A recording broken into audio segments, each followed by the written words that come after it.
Hello friends, आप देख रहे हैं आपका चैनल शेयर बाजार विद आयुष। और दोस्तों बहुत सारी खबरें हैं जिसको हम इस वीडियो में समझेंगे। शुरुआत दोस्तों करते हैं सोने चांदी से, स्पेसिफिकली चांदी से। तो दोस्तों आज फिर आप कह सकते हैं चांदी ने नया रिकॉर्ड बनाया है। करेंटली अगर आप देखेंगे जो सिल्वर का प्राइस है वो 2,89,000 के आसपास है। 2,91,000 के आसपास का हाई बनता हुआ देखने को मिला है। और आज के दिन फिर अगर आप देखेंगे तो दोस्तों चांदी जो है वो लगभग 5% से ज़्यादा ऊपर है। 14,758 के आंकड़े पे याद रखिएगा ट्रेड करती हुई देखने को मिल रही है। और ये सिर्फ बात चांदी की नहीं है कि इस तरीके से चांदी में तेज़ी देखने को मिल रही है। चांदी में नो डाउट जिस तरीके से दोस्तों सिल्वर बढ़ता हुआ देखने को मिल रहा है, इट्स अनइमेजिनेबल कि इतना भी कोई सिल्वर बढ़ सकता था। बट एग्जैक्टली आप कह सकते हैं कि चांदी बढ़ती हुई देखने को मिल रही है। अब मैं जैसे मैंने कहा कि ये बात सिर्फ सिल्वर की नहीं है, ऐसा नहीं कि दोस्तों सिर्फ सिल्वर बढ़ रही है। इसके अलावा भी अगर आप बाकी भी प्रेशियस मेटल्स को देखेंगे तो गोल्ड में आज लगभग 1% की तेज़ी है। नो डाउट सिल्वर में बहुत ही बड़ी तेज़ी है। $92 के आसपास दोस्तों सिल्वर पहुंचता हुआ दिख रहा है। आई थिंक ऐसे लेवल्स कोई सोच नहीं सकता था कि हमको आते हुए देखने को मिलेंगे, बट एग्जैक्टली आए हैं। कॉपर में तेज़ी है, स्टील जरूर थोड़ा नीचे है, लेकिन लिथियम प्लैटिनम ये भी आपको तेज़ी के साथ कारोबार करते हुए देखने को मिल रहे हैं। तो अपने आप में भयंकर तेज़ी आप कह सकते हैं दोस्तों बनती हुई देखने को मिल रही है। बट इसके पीछे का रीज़न क्या है, राइट? सबसे बड़ी बात तो यही है कि इतनी बड़ी तेज़ी हमको देखने को मिल क्यों रही है। तो ये बात ध्यान रखिएगा, अभी थोड़ी सी अनसर्टेनिटी ज़्यादा देखने को मिल रही है। और आज दोस्तों होगा क्या, आज दोस्तों यूएस की जो सुप्रीम कोर्ट है उनकी तरफ से फैसला आता हुआ देखने को मिलेगा ट्रम्प के टैरिफ को लेकर। देखिए एक बात समझिए कि जो टैरिफ के ऊपर फैसला रहेगा ये अपने आप में डिपेंड करेगा कि तेज़ी जो है वो अब हमको क्या यहाँ पर रुकती हुई नजर आएगी या फिर बढ़ती हुई नजर आएगी। और ये बात कर रहा हूँ मैं चांदी सोने को लेकर, भले शेयर बाजार को लेकर, सबको आप समझिए। बिकॉज हमेशा एक बात ध्यान रखिए, सोना चांदी बढ़ते कब है, जब अनिश्चितता हो, जब किसी को नहीं पता कि क्या होने वाला है, राइट? और अब टैरिफ भी अपने आप में एक ऐसा ही कह सकते हैं निकल कर आया जिसको किसी को नहीं पता था कि इसका इम्पैक्ट किस तरीके से होगा। लेकिन अब होने क्या वाला है कि आज सुप्रीम कोर्ट यूएस का फैसला देगा। और वो फैसला दोस्तों बताएगा कि किस तरीके से दोस्तों ये जो टैरिफ है ये लीगल है या फिर इलीगल है। इस पे ऑलरेडी दोस्तों ट्रम्प ने कह दिया है कि अगर इसको इलीगल घोषित कर दिया तो it would be a mess. मतलब उन्होंने कहा है कि ये अपने आप में एक बहुत बड़ा ब्लंडर होगा, बहुत गलत डिसीजन होगा अगर सुप्रीम कोर्ट ऐसा कर देता है। उन्होंने साफ साफ कह दिया है। बट बात क्लियर है कि जो यूएस सुप्रीम कोर्ट का दोस्तों फैसला हमको आता हुआ देखने को मिलेगा आज, वैसे आएगा कि नहीं आएगा ये भी अपने आप में कह सकते हैं पता नहीं। बिकॉज पिछली बार भी लगा था कि 10 तारीख को आ जाएगा, बट बाद में बताया गया कि अभी रूलिंग नहीं दी गई है, 14 को दी जाएगी। बट क्या वापस से वो डिले होगी, ये अपने आप में एक सवाल जरूर बनता हुआ नजर आता है कि क्या रूलिंग आज आ जाएगी। बट नो डाउट इसके कारण दोस्तों मार्केट्स एज पर है।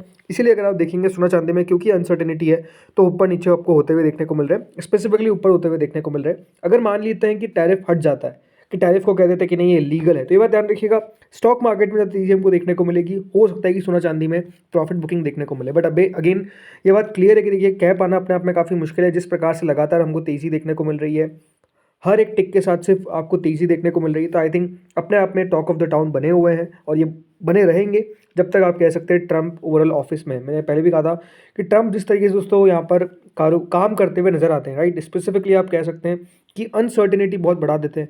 आज रोज कह रहे हैं कि देखिए हम ग्रीनलैंड को लेंगे, रोज कह रहे हैं कि ईरान पर हमला होता हुआ नजर आएगा। तो आई थिंक बहुत ज़्यादा अगर आप देखेंगे जियोपॉलिटिकली टेंशन्स क्रिएट हो चुके हैं, प्लस टैरिफ अलग से वो लेकर आ गए, तो उससे बाजार और घबराया रहता है।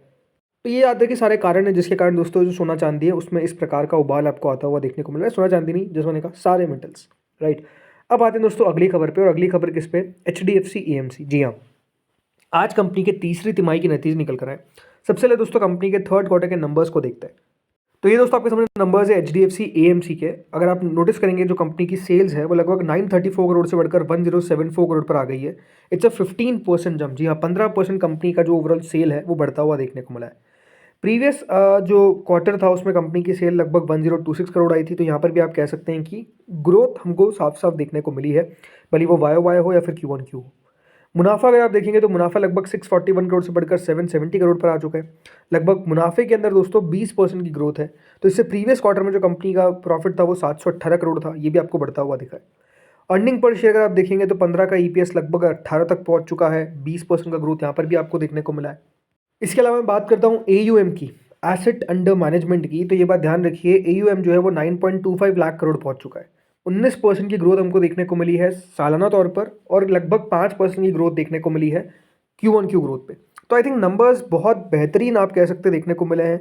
लगातार दोस्तों कंपनी जो है वो डबल डिजिट ग्रोथ दिखाती हुई देखने को मिल रही है, भले वो मुनाफा हो या फिर कंपनी का रेवेन्यू हो, वो लगातार बढ़ते हुए देखने को मिल रहे हैं। प्लस AUM बढ़ता हुआ नजर आया है कंपनी का। इसका मतलब ये साफ है कि बाजार की गिरावट में कोई SIP रुकती हुई नजर नहीं आई है। लगातार दोस्तों ये अपने आप में एक प्रश्न चिन्ह होता है कि अगर बाजार गिर रहा है तो क्या SIPs फ्लो कम होंगे, बट अभी तक वो कम होते हुए देखने को मिले नहीं है। रिटेल लगातार दोस्तों मनी पोर करता हुआ देखने को मिल रहा है, वो अपना आप में एक बड़ा रीज़न है।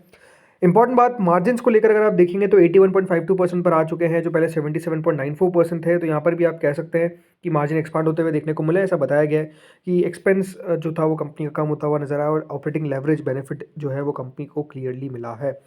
इसके अलावा मार्केट पोजीशन देखा जाए तो कंपनी के पास 13% के आसपास का मार्केट शेयर बनता हुआ नजर आता है और जो नंबर ऑफ यूनिक इन्वेस्टर्स है वो भी 6% से बढ़ते हुए देखने को मिले। लगभग 1.54 करोड़ याद रखिएगा कंपनी के पास कस्टमर्स हो चुके हैं। तो I think on and all HDFC AMC के नंबर्स काफ़ी बेहतरीन है। आई थिंक एक बात ध्यान रखिए कि जब बाजार दोस्तों आपको थोड़ा सा खराब होता हुआ देखने को मिलता है ना, तो यहाँ पे ये जो कंपनीज है वो ग्रोथ कम करती है। बट एक बात आप नोटिस करिए कि मार्केट्स के अंदर आप उतार चढ़ाव इतना देख रहे हैं, मेजरली अगर आप देखेंगे तो उतना रिटर्न नहीं बन पाया, बट स्टिल FIIs के फ्लो जो है वो लगातार हमको देखने को मिल रहे हैं। तो आई थिंक ये अपने आप में दिखाता है कि अगर बाजार बढ़ेगा तो कंपनीज किस तरीके से ग्रो करेगी। तो I think it's fabulous set of numbers. I think clearly लगातार शेयर बढ़िया भी कर रहा है। अभी भी अगर आप देखेंगे जो इसका 52 हफ्तों का हाई है 2967 का, उसके आसपास जो ट्रेडिंग है वो होती हुई दिख रही है। 2500 के आसपास ट्रेडिंग होती हुई देखने को मिल रही है। तो ऐसा भी नहीं कि बहुत बड़ी गिरावट हमको देखने को मिल गई, बिकॉज 1780 का याद रखिएगा 52 हफ्तों का लो है। तो आई थिंक अच्छे नंबर आए HDFC AMC के और बढ़िया करना चाहिए। चलिए अब आते हैं अगली कंपनी पे। अगली कंपनी है दोस्तों ग्रो। जी हाँ, हाल ही की लिस्टेड कंपनी ग्रो के भी आज दोस्तों तीसरी तिमाही के नतीजे निकल कर आए। पहले नंबर्स को देख लेते हैं। सो दोस्तों ग्रो का सेल्स अगर देखा जाए तो 975 करोड़ से बढ़कर 1216 करोड़ हुआ, यानी 25% कंपनी की सेल्स बढ़ी। वहीं प्रीवियस क्वार्टर में जो कंपनी का सेल था वो 1019 करोड़ था। यहाँ पर भी आप कह सकते हैं बढ़त देखने को मिली है। बड़ी बात यह है कि कंपनी का मुनाफा दोस्तों घटता हुआ देखने को मिला है। जी हाँ, 757 करोड़ से कंपनी का प्रॉफिट घटकर 547 करोड़ पर आता हुआ दिखा है, यानी करीबन 28% का आपको डिक्लाइन देखने को मिला है। वहीं जो प्रीवियस क्वार्टर था वो 471 करोड़ का कंपनी ने याद रखिएगा ओवरऑल प्रॉफिट रिपोर्ट किया था। तो यहाँ पर तो आप क्लियरली कह सकते हैं कि बढ़त देखने को मिली है। अब दोस्तों आप सोच रहे होंगे कि क्या प्रॉफिट गिरा है तो क्या ये नेगेटिव बात है? ये नेगेटिव बात नहीं है। रीज़न बीइंग दोस्तों एक वन टाइम याद रखिएगा कंपनी को पोस्ट गेन ओवरऑल एक सॉर्ट ऑफ मतलब टैक्स होता है, तो ये दोस्तों कंपनी को पे करना पड़ता है और वो दोस्तों करीबन 315 करोड़ था। तो ये बात ध्यान रखिएगा कि 315 करोड़ इसलिए कंपनी के प्रॉफिट से कम हो गए। अगर आप इन सबको हटा देते तो कंपनी का जो प्रॉफिट है वो लगभग 24% याद रखिएगा ग्रो करता हुआ देखने को मिला है साल भर साल।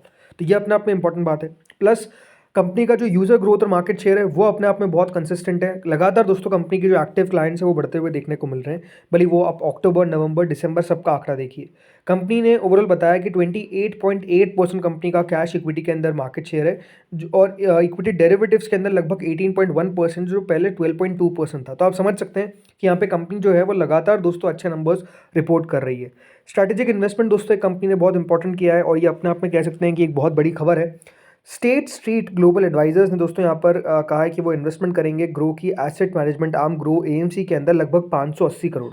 ये बात ध्यान रखिएगा, यहाँ पर प्राइमरी सब्सक्रिप्शन होगा और सेकेंडरी शेयर परचेज होगा। ये अपने आप में आप कह सकते हैं कि एक बड़ी खबर है, बिकॉज कंपनी ने याद रखिएगा पहले इसको खरीदा था इंडिया बुल से और उसके बाद काफ़ी लगातार दोस्तों ये बढ़िया किया और आप देखिए मतलब जो खरीदा गया था सम वो लगभग 200 करोड़ के नीचे था और अब दोस्तों कंपनी ने लगभग 21% के आसपास का स्टेक बेचा है और वो 580 करोड़ के आसपास का था। आई थिंक ये दिखाता है कि ग्रो किस तरीके से लगातार बढ़िया बिजनेस करता हुआ देखने को मिल रहा है। I think very good set of numbers आप कह सकते हैं ग्रो के आते हुए नजर आए और ग्रो अगर आप ओवरऑल देखेंगे भी तो कंपनी ने बढ़िया यहाँ पर रिपोर्ट किए नंबर्स जो एक्सपेक्टेशंस थी क्लियरली। अब आते हैं दोस्तों मेटल स्टॉक्स पे। मतलब अपने आप में आप समझ सकते हैं कि जहां सबसे तेज़ी है वो है मेटल्स और इसलिए दोस्तों जो मेटल के शेयर है वो भी अब आपको बढ़ते हुए लगातार देखने को मिल रहे हैं। आज के दिन वेदांता जो है वो लगभग 6% बढ़ता हुआ देखने को मिला है। वैसे वेदांता पे खबर भी निकल कर आई थी जिसके कारण दोस्तों यहाँ पर आप कह सकते हैं तेज़ी देखने को मिली, बिकॉज इस पर एक टारगेट रेज देखने को मिला वेदांता पे due to the merger. But no doubt जिस तरीके से दोस्तों लगातार कॉपर और सिल्वर प्राइसेस बढ़ती हुई नजर आ रही है, इसका जो असर है वो क्लियरली मेटल कंपनीज में देखने को मिल रहा है, क्योंकि डिमांड प्रोस्पेक्ट्स हो गए या फिर मेटल की प्राइसेस अब जिस तरीके से बढ़ता हुआ लगातार देख रहे हैं, ये कह सकते हैं कुछ डिसरप्शन कर सकती है लगातार प्राइसेस का बढ़ना। तो इसलिए दोस्तों यहाँ पर आप कह सकते हैं कि तेज़ी जो है वो देखने को मिली है क्लियरली। हिंदुस्तान कॉपर अगर आप देखेंगे 4% बढ़ा है, हिंदुस्तान जिंक अगर आप देखेंगे तो 6% बढ़ता हुआ देखने को मिला है। इसके अलावा जो मेटल शेयर्स है like SAIL, like NALCO, right, लगातार यहाँ पर आपको तेज़ी देखने को मिल रही है। वेदांता का तो 26% का टारगेट भी बढ़ा दिया गया है, 686 जो पहले था उससे 806 कर दिया है, यह बात ध्यान रखिएगा नोवामा ने। इसके अलावा नालको, हिंडाल्को 2-2.5% की तेज़ी, सेल के अंदर 1.5% की तेज़ी, मतलब बंद तो और ऊपर हुए। सो आई थिंक क्लियरली है कि जब तक दोस्तों मेटल्स हमको बढ़िया करते हुए देखने को मिलेंगे, मेटल के शेयर भी बढ़िया करते हुए नजर आएंगे, ये क्लियरली नज़र आ रहा है। ठीक है, अब आते हैं दोस्तों आखिरी कंपनी पे, और आखिरी कंपनी कौन सी है? एक और AMC firm, ICICI prudential AMC. आज दोस्तों इसके भी नंबर्स निकल कर आए, एक बार चलिए नंबर्स को देख लेते हैं। सो यहाँ पर दोस्तों आपको नंबर्स कुछ इस तरीके से दिखेंगे, बिकॉज पहले का डेटा नहीं है, बट पहले का डेटा चलिए आपको मैं दिखाता हूँ। सो यहाँ पर दोस्तों कंपनी के नंबर्स आए, जिसमें कंपनी का जो ओवरऑल रेवेन्यू है वो 1226 करोड़ से बढ़कर हो चुका है 1514 करोड़, यानी वाई 23.5% कंपनी का, याद रखिएगा, रेवेन्यू जो है वो बढ़ता हुआ दिखा है। प्रॉफिटेबिलिटी अगर आप देखेंगे तो 631 करोड़ का कंपनी का प्रॉफिट था प्रीवियस ईयर सेम क्वार्टर में, वो बढ़कर 917 करोड़ हो चुका है, 45% का ग्रोथ हमको देखने को मिला। टोटल इनकम अगर आप देखेंगे तो लगभग 1201 करोड़ थी, वो हो चुकी है 1623 करोड़, 35% का जंप। कंपनी का ओवरऑल दोस्तों अगर मैं बात करता हूँ एसेट ग्रोथ की, तो जो कंपनी का टोटल QAAUM है, यानी quarterly average asset under management, वो लगभग 23% तक ग्रो करते हुए नजर आए, 10.76 लाख करोड़, यानी यहाँ पर भी आप कह सकते हैं लगातार इन्फ्लो देखने को मिल रहा है इक्विटी और हाइब्रिड प्रोडक्ट्स के अंदर। इसके अलावा कंपनी ने, याद रखिएगा, डिविडेंड भी डिक्लेयर किया है। जी हाँ, इंटरिम डिविडेंड दिया गया है 14.85 रुपीज़ पर इक्विटी शेयर का, तो आपको डिविडेंड भी मिलता हुआ देखने को मिलेगा। कंपनी ने ये बताया कि जो उनका कस्टमर बेस है वो लगभग 16.17 मिलियन हो चुका है, ये यूनिक कस्टमर्स है, मतलब सब अलग अलग है, और ग्रोथ देखने को मिली है अप्रॉक्सीमेटली 12.8% की पिछले साल से, राइट। तो क्लियरली जो कंपनी ने डिब्यूट करा, उसके बाद जो नंबर्स आते हुए नजर आए काफ़ी बढ़िया आते हुए दिखे। देखिए क्लियरली दिखता है कि एएमसी इस कंपनी में कोई भी प्रॉब्लम देखने को नहीं मिल रही है, लगातार लोगों की एसआईपीस चालू है, और वो अपने आप में आप कह सकते हैं कि सबसे बड़ा पॉजिटिव नज़र आ रहा है। तो दोस्तों इस वीडियो में तो इतना ही था, होपफुली आपको वीडियो बढ़िया लगा होगा, इन्फॉर्मेटिव लगा होगा। अगर अच्छा लगा तो लाइक करना, चैनल से पहली बार जुड़े सब्सक्राइब करना। Thank you friends watching this video.